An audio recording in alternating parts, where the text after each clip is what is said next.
In Red Dead Online, there are currently 5 roles available, those being the Bounty Hunter role, the Trader role, the Collector role, the Moonshine role, and the Naturalist role. For a lot of new players, a big decision they have to make is which role to buy first.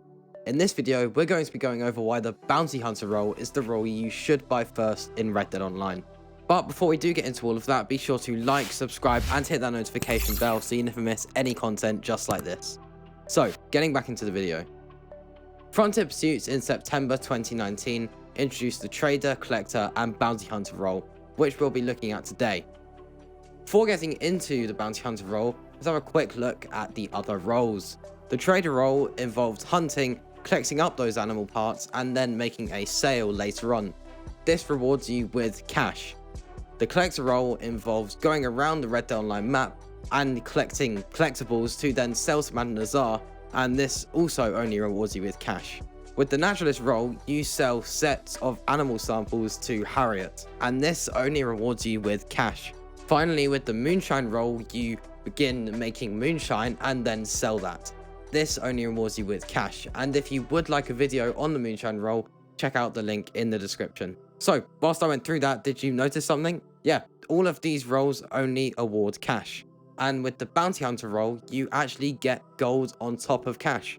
The Bounty Hunter role comes in at 15 gold bars, and since I suggest getting this role first, then there is actually a good way to get that. First things first, you want to play through the story missions, the Land of Opportunity missions, not the Moonshine missions, since that's only unlocked with the Moonshine role. This will actually get you pretty close to 15 gold bars. You might not quite be at 15 gold bars, so I suggest playing through the blood money content, and if there are 3 times bonuses on something like Call to Arms or the Showdown series, then maybe play through a few of those as well. After not too long, you should see yourself at about 15 gold bars. So now it's time to purchase the Bounty Hunter role. Do not purchase the prestigious Bounty Hunter role for the extra 15 gold. Save that as probably the last role to buy in Red Dead Online. What you want to do is just buy a standard Bounty Hunter license. To buy the Bounty Hunter license, go to any bounty board on the map and then you'll be able to begin leveling up the role. In terms of leveling up the role, there's not really a specific way to do this apart from just, well, going through bounty missions. This is the only way really that you can actually level up the Bounty Hunter role. When you're at the bounty board picking a bounty to do, you might notice a $sign above a bounty. If there is $1 sign, this means that it is tier 1. This will reward you with the least amount of cash and gold, but it will also be the easiest bounty. There'll then be $2 signs for tier 2 and $3 signs for tier 3. The bounty missions do slightly vary depending on the tier, but you do really want to be going for those tier 3 bounties since they're not really that much of a challenge and will reward you with the most gold. Something strange with the payouts of these missions is that the longer you wait and the longer you are in the Bounty Hunter mission, the more money and gold you will get. This means that if you wait until around the last 30 seconds, you will get the maximum payout possible for that mission. By waiting out the entirety of the mission, you're looking at from 0.2 to 0.4 gold, which isn't too bad considering this only takes about 10 minutes. So by doing this, you'd then be able to unlock the other roles in Red Dead Online.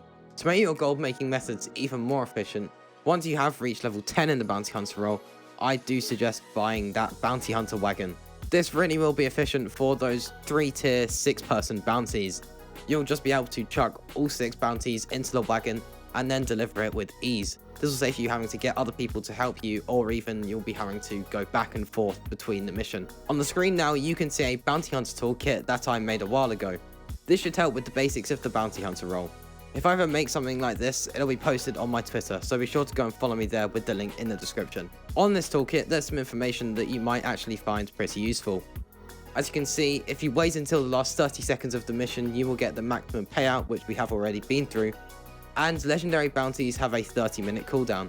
This does bring us onto legendary bounties. In Red Dead Online, there are 10 different legendary bounties. Those consist of Barbarella Alcazar, the Wolfman, the Alhoots family, Sergio Vincenza, Cecile C. Tucker, Philip Carlier, Tobin Winfield, Etta Doyle, Red Ben Clemson, Yukon Nicoli Borodin. Each legendary bounty has 5 different difficulties. Once you have completed a legendary bounty on a difficulty, it will then go up to the next difficulty, and once you are at the 5th difficulty, it will then stay on that difficulty forever. As you go up each difficulty in legendary bounties, you will actually get more gold and cash. It's worth noting, obviously, that they do get quite significantly harder, but some of them are actually not too bad. Especially Etta Doyle, this one can be a really good money-making method since it is pretty quick. I do have to say though, out of these 10, my favourite is Red Ben Clemson. I find this one pretty good to do with some friends, especially at difficulty 5, since there will actually be 3 bounties to pick up, and can result in some pretty good cash. During a legendary bounty, you'll actually notice that there isn't a timer, but in the background there is actually a 30-minute timer, and as this timer does go up, you'll actually be earning more cash, gold, and XP. Usually, by waiting 30 minutes, you'll be getting around 1,500 XP, $225, and 0.48 gold. You will then have a 30-minute cooldown between doing another legendary bounty, but you can do normal bounties in between that. As something to do on the side, I really do actually suggest trying to get each legendary bounty to difficulty 5. This will result in some pretty good cash and gold, and will probably be some pretty good fun as well. However, in terms of actually making gold, this probably isn't quite as efficient as just doing regular bounties on top of each other. But I do suggest getting all of these difficulty 5 since it probably will get you some decent gold. Also on the Bounty Hunter toolkit, we have the Reinforced Lasso. This unlocks at Bounty Hunter level 1 and costs $350. You might be thinking, well, what's the point in this? This is actually really useful. With the Reinforced Lasso, you'll be able to hogtie bounties and they will stay hogtied for a longer amount of time. With each lasso, eventually the bounty will escape, but with the Reinforced Lasso compared to the normal lasso, the bounty will stay tied up for significantly longer. This means that if you're in a legendary bounty or a normal bounty, you can go and do something else whilst waiting for the timer to increase whilst your bounty is hogtied. Having the Reinforced Lasso will mean you won't have to worry as much about your bounty escaping. The last part of the Bounty Hunter toolkit is the Bowler. This unlocks at Bounty Hunter level 10 and they cost $30. You can hold 3 at a time, and once you use one and lose it, you will have to buy it again from a fence, but they're not too expensive considering you can pick one up again. These mean that you'll be able to hogtie a bounty temporarily from distance, and then if you run up to that bounty, you can then properly hogtie the bounty. So having both the Reinforced Lasso and Bowlers means that you'll be able to easily hogtie a bounty and then do whatever you want to do within that mission. Out of all the purchases you can make with the Bounty Hunter role, the 3 I really do recommend are the Reinforced Lasso, the Bowlers, and the Bounty Hunter wagon. So this does bring us to the question, why buy the Bounty Hunter role first? Well, it's the only role that awards gold. This means that you can purchase the other roles with the gold you earn from this role, daily challenges, blood money missions, and the Land of Opportunity missions. For a detailed video on daily challenges, check out the video in the description. So with this is really why I would suggest buying this role first, to make the process of purchasing the other roles significantly easier.